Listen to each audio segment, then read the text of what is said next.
안녕하세요. 인생커닝 박종경 변호사입니다. 네, 오늘은 조금 이제 피해야 될 사람에 대한 주제를 가지고 와봤어요. 제가 이제 평소에 이제 생각을 하는 부분들, 어떤 사람들과 좀 만나면 좋은가. 반대 관점으로 이야기를 하는 걸 좋아하기 때문에 반대를 생각을 하면은 여기에 이제 정답이 나오는 경우들이 좀 있거든요. 반대로 생각을 해보면 어떤 것들이 있을까 고민을 해보다 보니까 오늘 피해야 될 사람들을 한번 생각을 해보게 되었습니다. 오늘 말씀드릴 건 한 3가지 정도 되는데 이 부분에 대해서 말씀을 드릴게요. 첫 번째는 쉽게 흥분하는 사람이에요. 이 쉽게 흥분하는 사람이 대표적으로 보이는 거는 어떤 모습이냐면 단순히 예를 들면 다혈질이라서 그럴 수도 있고 여러 가지 부분들이 있지만 이 쉽게 흥분한다는 거는 세상의 관점이 조금 좁을 수 있다는 거를 방증하기도 합니다. 보통 사물을 다양한 관점에서 바라보지 못하면 내가 어떤 한 관점을 보면서 이거랑 내가 예측하지 못한 어떤 내가 생각하지 못한 부분을 보여주는 모습이 되면은 엄청 분노가 느껴진다거나 쉽게 흥분을 하는 그런 상황들이 발생을 많이 해요. 이 한 시점으로 계속해서 바라보면은 이런 게 있더라고요. 어떤 생각과 나를 되게 일치화시켜요. 그러니까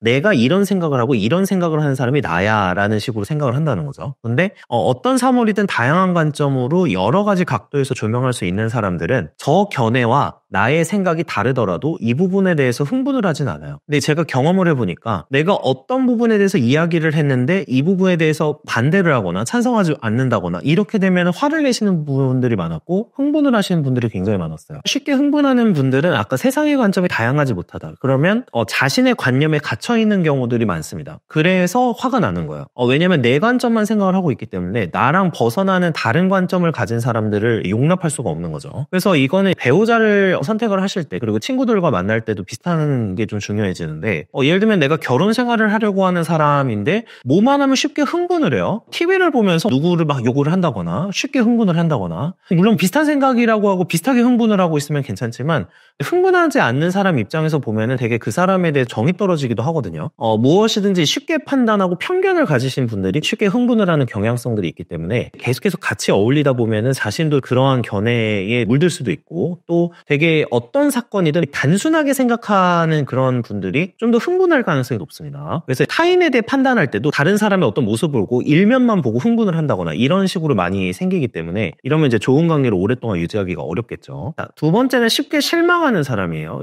저는 이 실망하는 부분이 조금 중요하다고 보는 입장인데 예를 들면 실망에는 여러 가지가 있어요. 타인에 대해서 실망하는 경우가 있고요. 나나 어떤 일에 대해서 그러니까 외부적 사물에 대해서 실망을 하는 경우도 있고 그러니까 여러 가지 케이스가 있는데요. 쉽게 실망하는 사람의 경우에 그 타인에게 실망하는 케이스를 한번 생각을 해볼게요. 타인에게 쉽게 실망을 한다는 거는 누군가에게 나를 투영하거나 누군가의 기대치가 높은 거예요. 그러니까 내가 저 사람한테 기대하는 것들이 굉장히 높은 상황에서 실망할 가능성이 굉장히 높고요. 그리고 나를 저 사람처럼 투영을 해서 저 사람 뭔가 못하면은 내가 못한 것처럼 느끼는 이런 2가지 정도의 상태가 있어요. 2개가 공통점이 있는데 모든 거를 내 관점에서 본다는 거예요. 그 사람의 관점이나 상대방의 관점으로 보지 못하고 내 관점으로만 본다는 뜻이기 때문에 이것 자체가 세상을 좀 다양하게 보지 못하고 좀 타인의 생각이나 사고를 이제 메타인지나 이런 게 약하다라는 어떤 방증이 됩니다. 그리고 이거는 또 당연히 어떤 사고랑 연결이 되는 거냐면 이기적인 사고와 연결이 돼요. 내가 저 사람을 보면서 실망을 한다? 이건 뭐냐면 너는 나의 기준치를 충족시켜 줘야 돼 라는 상황이 되는 거죠. 그래서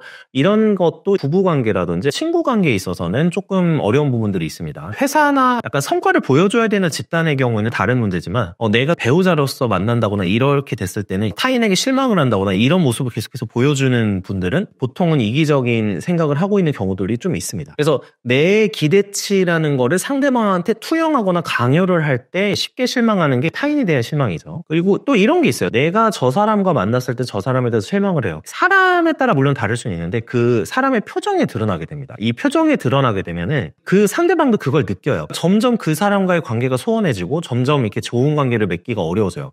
그리고 이 실망을 하게 되면 이 말에 좀 녹아져서 나옵니다. 말에 약간 무시가 섞여 들어가는 거죠. 그렇게 되면은 좋은 관계 유지하기가 어렵기 때문에 조금 어차피 이런 분들을 피해야 되는 상황들이 발생을 한다는 거죠. 그리고 실망에는 아까 타인에 대한 실망이 있지만 일에 대한 실망도 있는데요. 이제 일에 대한 실망은 주로 뭐냐면 일을 하면서 내가 어떤 일이든 계속해서 실망을 한다.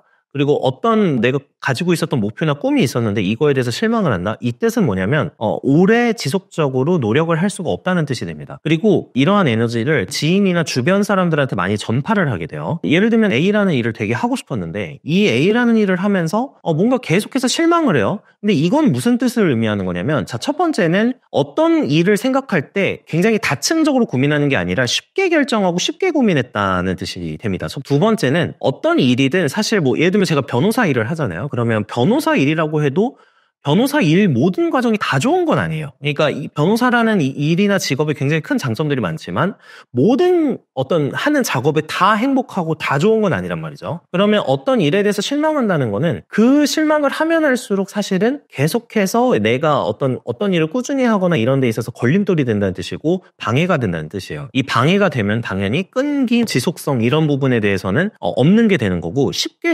일을 판단하고 일을 쉽게 그만둘 수밖에 없는 상황이 됩니다. 이 실망이 너무 크면은 보통 배우자로서도 이런 분들을 좀 찾으시면 좋은데 쉽게 어떤 자기 일에 대해서 지루함을 느끼거나 실망하지 않는 스타일들이 보통 일을 잘하실 가능성이 높아요. 그래서 지속적인 노력을 어떤 일이든 기울이려면은 그 쉽게 실망하지 않고 감정의 기복이 크지 않아야 됩니다. 근데 이거를 충족하지 못하면은 오랫동안 노력하거나 지속하는 그런 힘이 많이 약해질 수밖에 없다. 그래서 어떤 일이든 단기간에 되는 건 없고요. 자신이 하고 싶은 일만 할 수는 없는 법이에요. 그렇기 때문에 이런 무언가에 계속 쉽게 실망하는 어떤 표현이나 그런 행동들을 보여주는 사람들의 경우에는 어떤 일이든 되게 잘 이뤄내기가 어려워질 가능성이 높습니다. 정말로 내가 적성에 맞는 일만 찾아가지고 딱 성공하시는 케이스도 있겠지만 보통의 경우에는 어떤 일을 하든지 힘든 부분이 있기 때문에 이 쉽게 실망하는 분들은 위험할 수 있다라는 거고요. 마지막으로는 쉽게 질투하는 사람입니다. 일단 쉽게 질투하는 사람을 만나면 솔직히 짜증이 많이 나죠. 짜증이 많이 나고 내가 저 사람하고 대화를 계속 해야 되는가에 대한 근본적인 회의가 들어요. 왜 그러냐면은 보통 질투로 인해서 남을 이제 험담하는 버릇이 생깁니다. 당연히 이 험담을 주변에 하고 다니면 나에 대한 평판이 안 좋아지겠죠. 늘 뒷담화를 하는 사람이니까. 그래서 이런 관계에서는 사실 신뢰가 생기기도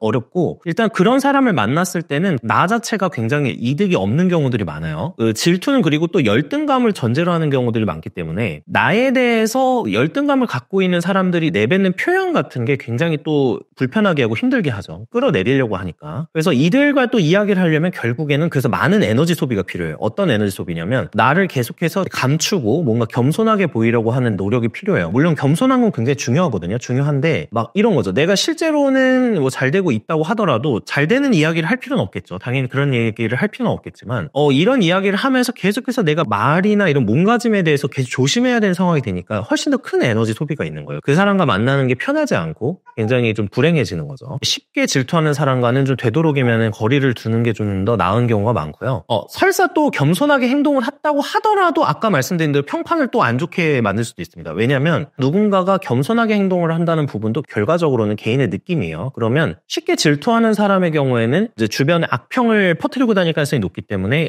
그렇기 때문에 잘 이제 만나지 않는 게 좀 좋은 경우들이 많고요. 그래서 이런 사람들과 계속해서 이야기를 하면은 에너지 소모가 굉장히 커지니까 이게 사실 비효율적인 만남이 된다는 거 오늘 말씀드리겠습니다. 네, 오늘은 3가지 정도를 제가 말씀을 드렸는데 이런 생각이 들어요. 그러니까 결과적으로는 다양한 사고를 할 수 있고 어느 정도 포용성이나 관용이 높은 사람들은 자신감도 있고 어느 정도 세상을 바라보는 힘이 있고 관조할 수 있는 능력이 있는 사람들이에요. 그리고 어떤 질투나 이런 걸 안 한다는 거, 실망을 안 한다는 거는 어떤 것이든 되게 쉽게 판단하지 않고 단견으로 판단하지 않는 이런 습관 또는 사고 능력이 있는 사람들이기 때문에 그런 사람들을 만나시는 게 좋고요. 만약에 그렇지 않다, 쉽게 질투하고 쉽게 또 실망하고 쉽게 분노하고 흥분한다, 자주 보이시는 분들의 경우에는 나에게 해가 될 가능성이 높은 분들의 경우들이 있어서 만나신다고 하더라도 조금 나에게 해가 될 가능성도 있다는 부분을 좀 생각을 해보게 됩니다. 네, 시청해주셔서 감사합니다.